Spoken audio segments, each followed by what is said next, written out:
Photography conditions that are dull and boring will make you miss the bigger picture. No, seriously, that's a topic for today's video.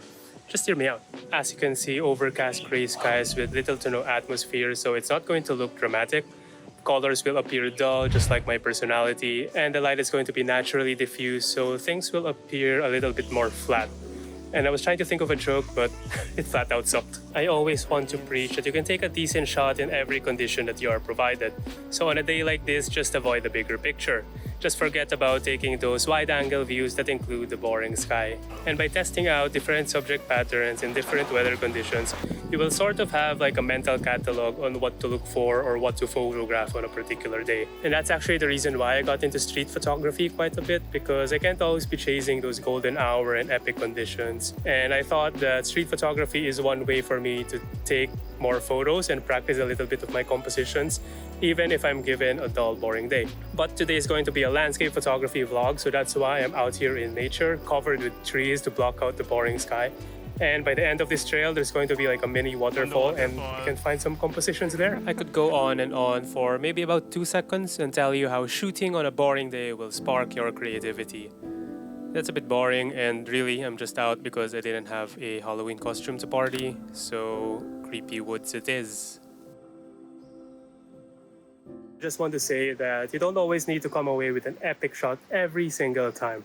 So don't be discouraged when you're not given the most ideal photography conditions, especially when most of us probably don't do this full time and we just really need to work with what we are provided. So if you don't come away with a shot, just think that you're an up-and-coming photographer charging it to experience. So this tree behind me caught my attention, so that's why I took a break. And I do like the texture of the roots of the ground, and there's a nicely placed rock right beside it. And then the foreground kind of draws your eyes towards the frame.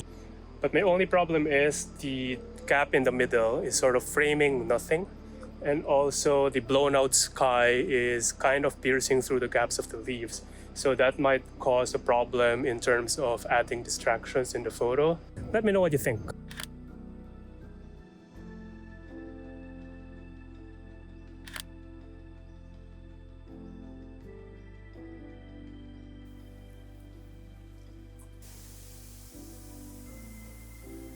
So I'm doing this voiceover here because the sound of the falls is really distracting, and while the main part of the falls had quite a lot of people, I just focused on this spot where the trees are sort of framing the background view. And then with using the rocks and pools as the foreground, I took the shot of just the view first and then added myself as a self-portrait sitting at the middle of the rock, which I think is one interesting shot.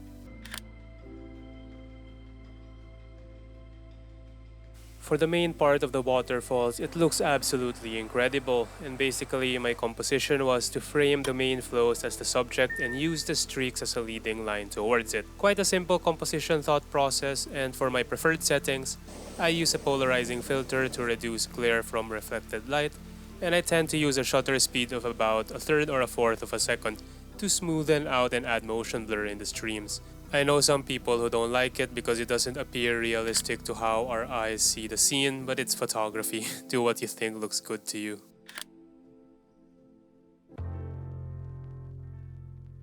A question you might ask is, what if you're already out in those wide-angle view kind of places and then you're greeted with an overcast gray sky? So this might happen, for example, you choose to trust the weather forecast, it tells you you're going to have decent conditions, and then when you're there, it's wrong. So I think this is a common landscape photography experience for a lot of people because weather forecasts can be wrong. But I think in these cases, you can still be creative with your approach. For example, you don't really need to use a wide-angle lens, you can choose to use a telephoto lens so that you can really zoom in towards the details of your grand landscapes and have a different sense of perspective and scale.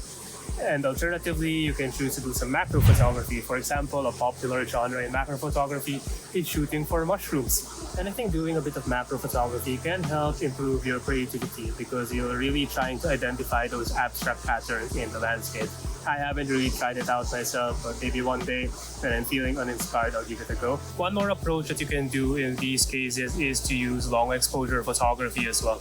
So I think doing long exposure in grand landscapes in overcast weather can help smoothen out the sky and give it more like a minimalist, moody feeling in the shot, which I think can be quite creative if you choose the right subjects for these approach.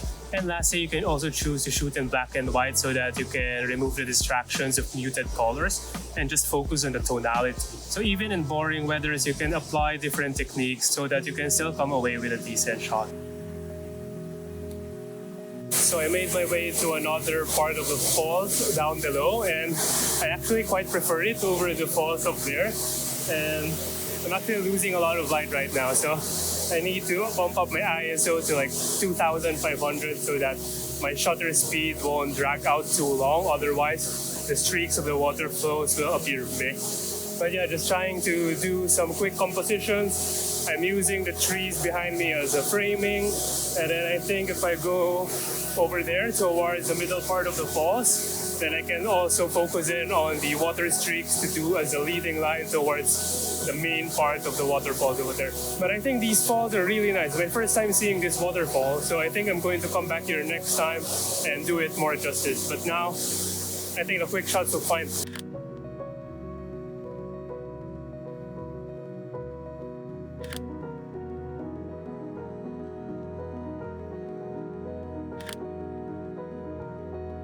Okay, quick vlog for today. I'm losing light really fast. It's already getting quite dark. But hopefully you enjoy those quick tips in shooting landscape photography when you're given boring, dull conditions. And if you're interested to see more, click on this video. See you there. Thanks for watching.